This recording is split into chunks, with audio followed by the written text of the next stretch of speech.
Hello friends, അങ്ങനെ കാറ്റത്തെ കിളിക്കൂടെ പുതിയ പ്രൊമോയിൽ നമ്മുടെ നിധി നികേഷിന്റെ അമ്മേനെ കണ്ട കാര്യം അച്ഛനോട് വന്ന് ചോദിക്കും കേട്ടോ. അച്ഛൻ, നികേഷിന്റെ അമ്മ ഇപ്പൊ എവിടെയാണ്? ഞാനത് നേരത്തെയും ചോദിച്ചതാണ്, പക്ഷെ അച്ഛൻ ഒരു മറുപടിയും തന്നിട്ടില്ല.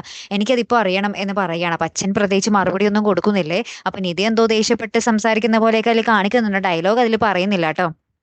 പിന്നീടുണ്ടല്ലോ, നമ്മുടെ സുധീഷ് നിധീനെ എപ്പോഴും ജോലിക്ക് കൊണ്ടേ ആക്കുന്ന കാര്യം പറയാണ്. അപ്പൊ നിധി പറയുന്നുണ്ട്, വേണ്ട, ഞാനിനി ഒറ്റയ്ക്ക് പോയിക്കോളാം, എപ്പോഴും കൊണ്ടേ ആക്കേണ്ട കാര്യം എന്തിരിക്കണം, ഒറ്റയ്ക്ക് പോയും ശീലിക്കണ്ടേ എന്നൊക്കെ പറയുമ്പോൾ സുധീഷ് പറയുന്നുണ്ട്, നമ്മുടെ വീട്ടിലൊരു വണ്ടി ഉള്ളപ്പോൾ അങ്ങനെ ശീലിക്കേണ്ട ആവശ്യമില്ലല്ലോ എന്ന് നമ്മുടെ സുധീഷ് പറയുന്നുണ്ട്. അപ്പൊ നിധി പറയുന്നുണ്ട്, വേണ്ട, ഞാൻ ഒറ്റയ്ക്ക് പൊക്കോളാം എന്ന് നിധി പറയുന്നുണ്ടേ. പിറ്റേ ദിവസം രാവിലെ നമ്മുടെ കിളിക്കൂട് വീട്ടിൽ കുറച്ച് അറ്റകുറ്റപ്പണിയൊക്കെ ചെയ്യാൻ വേണ്ടി കുറച്ച് പണിക്കാർ വരുന്നുണ്ട്. അവരിങ്ങനെ പണിയൊക്കെ ചെയ്തുകൊണ്ടിരിക്കുന്ന സമയത്തെ ആ ഒരു ടൈമില് നമ്മുടെ എന്താ പറയാ, സുനന്ദയുടെ അമ്മാവനും അമ്മയും കൂടെ വന്ന് പ്രശ്നം ഉണ്ടാക്കുന്നുണ്ട്. ഈ വീട്ടിൽ ഒന്നും ചെയ്യാൻ പാടില്ലെന്ന് ഞങ്ങൾ പറഞ്ഞിട്ടുള്ളതല്ലേ, പിന്നെ എന്തൊക്കെയാണ് ഈ കാണിച്ചു കൂട്ടുന്നത് എന്നൊക്കെ പറഞ്ഞ് ഒച്ചപ്പാടൊക്കെ എടുത്ത് വരുന്നുണ്ട്. അപ്പൊ നമ്മുടെ ഹരീഷ് പറയുന്നുണ്ട്, ഞങ്ങളുടെ വീട്ടിൽ ഞങ്ങൾ ഇഷ്ടമുള്ളത് ചെയ്യും എന്ന് നമ്മുടെ ഹരീഷ് പറയുന്നുണ്ട്. എന്തായാലും ഇനി ബാക്കി എന്തൊക്കെയായി തീരും എന്നുള്ളത് കാത്തിരിക്കാട്ടോ. അടുത്തൊരു വീഡിയോ വരുന്നത് വരയ്ക്കും. Good bye.